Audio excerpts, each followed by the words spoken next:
নমস্কার, চাঁদনি চ্যানেলে আপনাদের স্বাগত জানাই।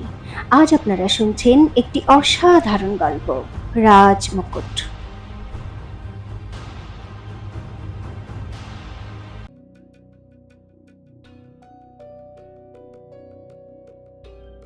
সোনালকে হঠাৎ নিজের দরজায় দাঁড়িয়ে থাকতে দেখে বীরেন্দ্র প্রতাপের রাগ সপ্তমে চড়ে গেল। গার্গীও রেগে গেল। যমুনা ভয় পেয়ে এদিক ওদিক দেখতে থাকলো।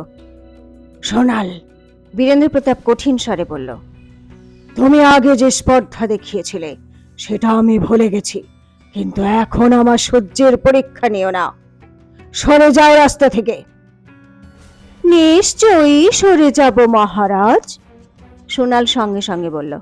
কিন্তু আপনাকে সত্যি বলার পর, আর সত্যি এই যে আমার মহারানীমা না তো ঠক আর না তো দুশ্চরিত্রা।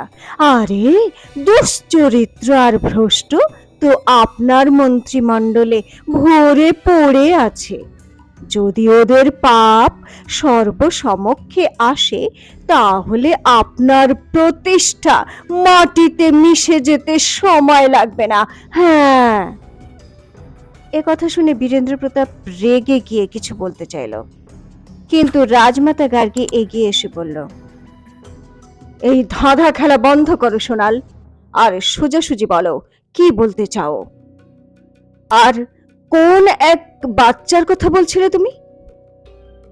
সোনাল সোজাসুজি বলল, আপনার বিশ্বস্ত মহামন্ত্রীর অবৈধ সন্তান, ওই নর্তকী ফুলমণির বাচ্চা, যার সঙ্গে মহামন্ত্রীর অবৈধ সম্পর্ক ছিল।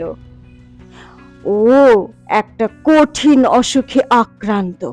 আমার মহারানীমা ওকেই বাঁচানোর চেষ্টা করছে, আর ওই বাচ্চাটাকে অপহরণ করে কপোতাক্ষ মহারানীমাকে শাহী শিলমোহর চুরি করার জন্য বাধ্য করেছিল। তার কথা শুনে বীরেন্দ্র প্রতাপ আর গার্গী দুজনেই স্তম্ভিত হয়ে গেল। সোনাল আরো বলল, ওই বিশ্বাসঘাতক কপোতাক্ষ মহারানীমার দিকে খারাপ নজর দেয়। ও নানা রকম ছদ্মবেশে আমাদের রাজ্যের উপর নজর রাখে। কখনো সওদাগর উমেশচন্দ্রের ছদ্মবেশে মহারানীমাকে দুর্লভ জড়িবুটি দিয়ে দেয়, আবার ওনার সহানুভূতি পাওয়ার চেষ্টা করে। ওনার ছবি এঁকে রাজমহলে পাঠিয়ে দিয়েছিল তো ওই। তারপর যখন ও জানতে পারলো যে ওই বাচ্চাটা মহারানীমার একটা দুর্বলতা, তখন তো পাগলা হাকিম সেজে ওই বাচ্চাটাকেই অপহরণ করে নিল। সোনাল যতই রহস্যের জট খুলতে লাগলো, বীরেন্দ্র প্রতাপের হাবভাব ততই পাল্টে যেতে লাগলো। চন্দ্রবতীকে নিয়ে যে রাগ ওর মনে জমা হয়েছিল তা অনুশোচনায় বদলে যেতে লাগলো। ও বিড়বিড় করে বলল, এই সত্যি কথাটা চন্দ্রাবতী কেন আমাকে বলল না? কারণ উনি ওই বাচ্চাটাকে যে কোনোভাবে জীবিত রাখতে চেয়েছিলেন মহারাজ, সোনাল কঠিন স্বরে বলল। মহারাজ, এই প্রশ্ন একটু আপনি নিজেকে করুন তো। আপনি আর রাজমাতা এক বারাঙ্গনার ওই অসুস্থ অবৈধ সন্তানকে কি রাজমহলে ঠাঁই দিতেন? আপনার জন্য তো ও একটা নোংরা রক্ত মহারাজ, একটা কলঙ্ক, যাকে আপনি আপনার রাজদরবারে কোনো দিনই ঠাঁই দিতে পারতেন না। সোনালের এই কঠিন প্রশ্নের উত্তর না বীরেন্দ্র প্রতাপের কাছে ছিল, আর না রাজমাতা গার্গীর কাছে ছিল। দুজনে চুপ করে দাঁড়িয়ে সোনালকে দেখতে থাকলো। এই সত্যি কথাটা আমি আপনাকে কোনো দিনই বলতাম না মহারাজ, সোনাল একটু আবেগপ্লুত হয়ে বলল।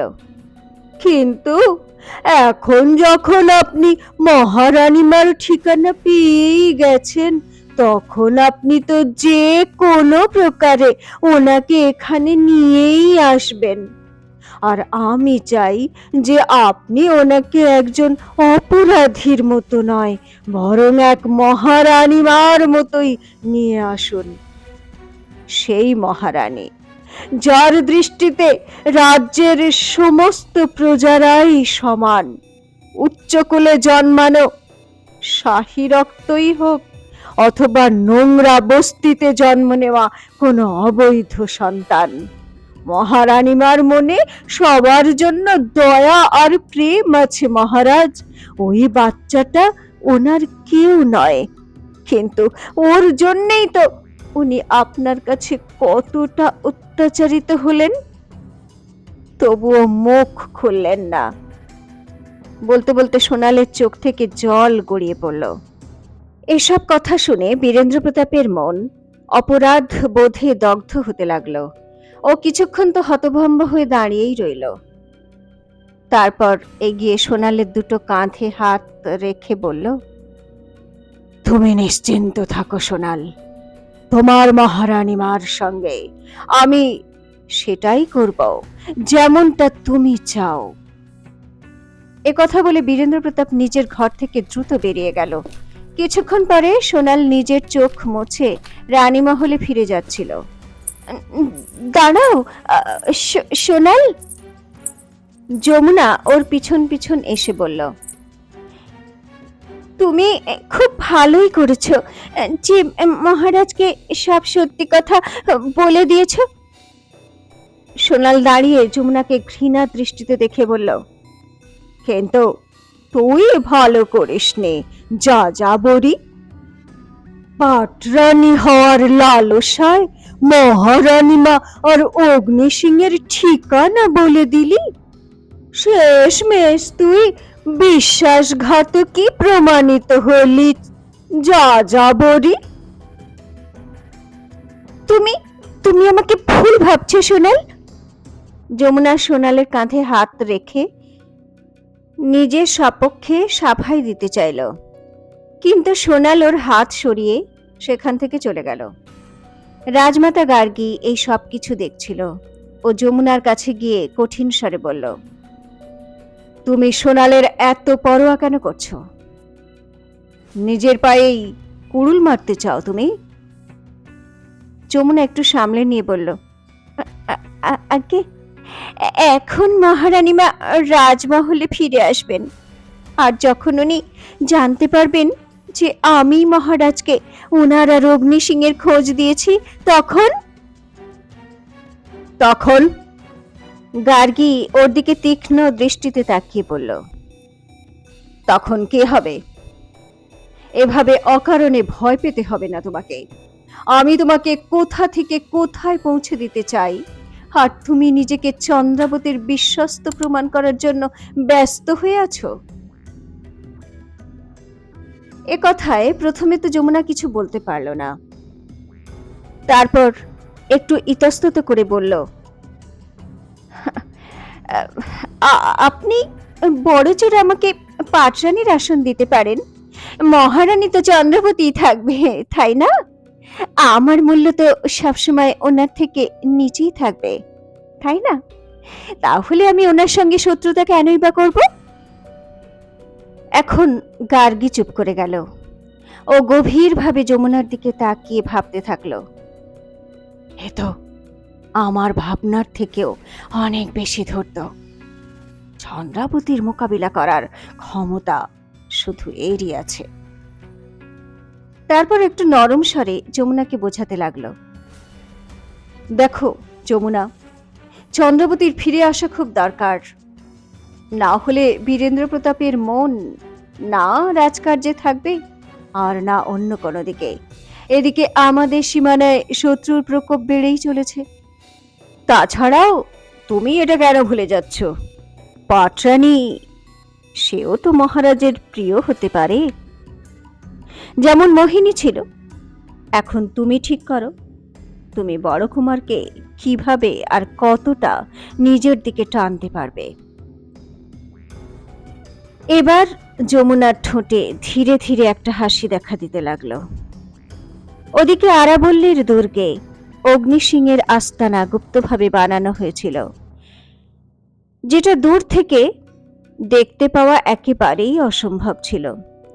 তাছাড়াও পাহাড়ের আলাদা আলাদা অংশে অগ্নি সিংয়ের সঙ্গীরা লুকিয়ে আস্তানা রক্ষা করত। ওদের নজর বাঁচিয়ে আস্তানা পর্যন্ত পৌঁছানোর ক্ষমতা কারোরই ছিল না। সুরক্ষার এরকম পাকাপোক্ত ব্যবস্থা দেখে চন্দ্রাবতী সন্তুষ্ট হলো। ওর ভরসা হলো বীরেন্দ্র প্রতাপ ওর কাছে পৌঁছতে পারবে না। সূর্য ডুবছিল। চন্দ্রাবতী জানালার পাশে বসে ডুবন্ত সূর্য দেখছিল। নাও চন্দ্রাবতী, এই ওষুধ খেয়ে নাও। তখন অগ্নিসিং ওর কাছে এসে বলল, আর মাত্র ৩-৪ দিনেরই ব্যাপার, তুমি একেবারে সুস্থ হয়ে যাবে। চন্দ্রাবতী ওষুধ পান করে খালি পেয়ালা ওকে দিয়ে অভিমানের সুরে বলল, তুমি তো আমাকে এই ঘরে বন্দি করে রেখে দিয়েছো অগ্নি। আমার খুব ইচ্ছা হয় বাইরে যাওয়ার। এই জায়গাটা কত সুন্দর, আর ওই দেখো অনেক দূরে একটা গ্রামও আছে। আমি আমি ওখানে যেতে চাই, লোকেদের সঙ্গে কথা বলতে চাই, ওদের সঙ্গে আমি আমি আলাপ করতে চাই। অগ্নি ওর পাশে বসে একটু গম্ভীর হয়ে বলল, না চন্দ্রাবতী, আমি তোমাকে নিয়ে কোনো ঝুঁকি নিতে চাই না। যদি কেউ তোমাকে চিনে ফেলে আর বীরেন্দ্র প্রতাপ পর্যন্ত খবর পৌঁছে যায়, তাহলে আমাদের এখান থেকে পালাতে হবে। চন্দ্রাবতী বলল, কেন? আমরা মোকাবিলা করব। অগ্নি হেসে বলল, আর যদি ওই মোকাবিলায় বীরেন্দ্র প্রতাপ আমার হাতে মারা যায়, তাহলে তখন তো তুমি উল্টে আমাকেই দোষ দেবে। চন্দ্রাবতী তার কথা শুনে হেসে ফেলল। ও নিজের একটা হাত পেটের উপর রেখে বলল, হ্যাঁ, তুমি ঠিকই বলেছ। আমাদের ততদিন সাবধান থাকতে হবে, যতদিন না বিক্রমগড়ের নতুন উত্তরাধিকারী জন্ম নিচ্ছে। কিন্তু কিন্তু অগ্নি, আমার ওই ছোট্ট গোপালের জন্য খুব চিন্তা হয় জানো। কাল রাত্রেও না আমি ওকে নিয়ে খুব খারাপ স্বপ্ন দেখেছি। আর আর জানো তো, স্বপ্নটা বেশ ভয়ঙ্কর ছিল। তুমি তো বলেছিলে যে তুমি ওকে কপোতাক্ষের হাত থেকে ছাড়িয়ে আনবে। অগ্নি সিং নিরাশ হয়ে গম্ভীর হয়ে বলল, আমার কিছু সঙ্গে ওই বাচ্চাটার খোঁজে ঘুরে বেড়াচ্ছে চন্দ্রাবতী। ওরা রাধাপুর গ্রামে গিয়েছিল, কিন্তু ওখানে কপোতাক্ষের কিছু সৈন্যের মৃতদেহ পড়েছিল। চন্দ্রাবতী চমকে উঠল। কপোতাক্ষের সৈন্যের মৃতদেহ? ও খুব অস্থির হয়ে বলল, আর ওই বাচ্চাটা, ওকে কি কেউ মেরে ফেলেছে? এরকম অস্থির হয়ে না। অগ্নিসিং ওর কাঁপা হাত ধরে বলল, না হলে আবার তোমার শরীর খারাপ করবে। রাধাপুর গ্রামে ওই বাচ্চার কোনো মৃতদেহ ছিলই না। সেজন্য আমি পুরো নিশ্চিত যে ও বেঁচে আছে। কেউ একজন আছে যে কপোতাক্ষের হাত থেকে ওই বাচ্চাটাকে বাঁচিয়ে নিয়ে গেছে। চন্দ্রাবতী এখন গভীর শ্বাস নিয়ে নিজেকে সামলাতে থাকলো আর ভাবতে লাগলো, কি হতে পারে যে গোপালকে রাধাপুর গ্রাম থেকে তুলে নিয়ে গেছে? আর কেন? গোপালের সঙ্গে তার কি বা সম্পর্ক? কিন্তু ও যেই হোক না কেন, হয়তো আমাকে সাহায্যই করতে চেয়েছে। চন্দ্রাবতী জানালার বাইরের দিকে তাকিয়ে এসব কথা ভাবছিল। হঠাৎ বাইরে একটা আলোর ঝলকানি দেখতে পেল। চন্দ্রাবতীর সঙ্গে সঙ্গে অগ্নিসিংহ তা দেখতে পেল, কেননা সেও তাকিয়েছিল জানালার বাইরে। ও দ্রুত পায়ে উঠে জানালার দিকে গেল, আরো কাছ থেকে দেখার চেষ্টা করতে লাগলো। এটা এরা তো ঘোড়সওয়ারদের দল। ও ধীরে বিড়বিড় করল, জ্বলন্ত মশাল নিয়ে নদীর পাশ দিয়ে যাচ্ছে। বলতে বলতে অগ্নি সিং হঠাৎ বিপদের আশঙ্কা অনুভব করল। চন্দ্রাবতী, ও দ্রুত জানালা বন্ধ করতে করতে বলল, এরা এরা বীরেন্দ্র প্রতাপের সৈন্য। ওরা ওরা এই আস্তানার খবর জেনে গেছে। চন্দ্রাবতী একেবারে ঘাবড়ে গেল। এখন কি কি হবে অগ্নি? ওর কথার উত্তর অগ্নি নয়, প্রভাত আর উমা দিল। তারা এইমাত্র ঘরের দিকে দৌড়তে দৌড়তে এসে ঢুকল। অগ্নি, প্রভাত হাঁপাতে হাঁপাতে বলল, বীরেন্দ্র প্রতাপ অনেক বড় সৈন্যদল নিয়ে এদিকে আসছে। ওরা দুর্গের অনেক কাছে পৌঁছে গেছে। চন্দ্রাবতীর ভয় আরো বেড়ে গেল। তুমি মহারানীমাকে নিয়ে অনেক অনেক দূরে পালিয়ে যাও অগ্নি। তখনই উমা বলল, ততক্ষণ ততক্ষণ আমরা বীরেন্দ্র প্রতাপের সৈন্যদের অন্য কথায় ব্যস্ত রাখবো। চন্দ্রাবতী জিজ্ঞাসু দৃষ্টিতে অগ্নিকে দেখতে থাকলো। অগ্নি কিছু ভেবে বলল, না উমা, এত কম সময়ে এখান থেকে পালানো অসম্ভব। আর চন্দ্রাবতীকে এই অবস্থায় পাহাড়ি রাস্তা দিয়ে নিয়ে যাওয়া অনেক বড় ঝুঁকি হয়ে যাবে। আমরা এই সৈন্যদের মোকাবিলা করব। প্রভাত, তুমি আমাদের সমস্ত সাথীদের প্রস্তুত করো। আর উমা, তুমি এখানে মহারানীর কাছে থাকো। একথা বলে অগ্নি দ্রুত নিজের তলোয়ার বার করে ঘর থেকে বেরিয়ে গেল। প্রভাত ওর পিছনে পিছনে দৌড়লো। উমা ঘরের সব জানালা দরজা বন্ধ করতে লাগলো। চন্দ্রাবতীর হৃদস্পন্দন বেড়ে গেল। চন্দ্রাবতী, বীরেন্দ্র প্রতাপের গলা শোনা গেল। কোথায় তুমি? দেখো, আমি তোমাকে নিতে এসেছি। তখনই একদিক থেকে একসাথে অনেক তীরের বর্ষণ হতে শুরু করল। আর পর মুহূর্তেই বীরেন্দ্র প্রতাপের অনেক সৈন্যরা ধরাশায়ী হয়ে গেল। তা দেখে বীরেন্দ্র প্রতাপ চমকে উঠল। তারপরও নিজের তলোয়ার উঁচু করে গর্জন করল, অগ্নি, আমি এখানে যুদ্ধ করতে আসিনি, কেবল চন্দ্রাবতীকে নিয়ে যেতে এসেছি। এরকম কাপুরুষের মতো আড়াল থেকে আক্রমণ করো না আমাদের। সাহস থাকে তো সামনে এসো। ওর কথা শেষ হওয়ার আগেই একটা বড় পাথরের উপর থেকে লাফ দিয়ে প্রভাত সিং ওর সামনে এসে দাঁড়ালো। অগ্নি সিং এর কাছে পৌঁছানো অনেক মুশকিল মহারাজ। প্রভাত তলোয়ার হাওয়ায় দুলিয়ে বলল, আগে আমার সঙ্গে এক হাত লড়াই হয়ে যাক। একথা বলে প্রভাত সিং বীরেন্দ্র প্রতাপের উপর ঝাঁপিয়ে পড়ল। বীরেন্দ্র প্রতাপ রাগে তলোয়ার দুলিয়ে ওর তলোয়ারের আঘাতের জবাব দিতে থাকলো।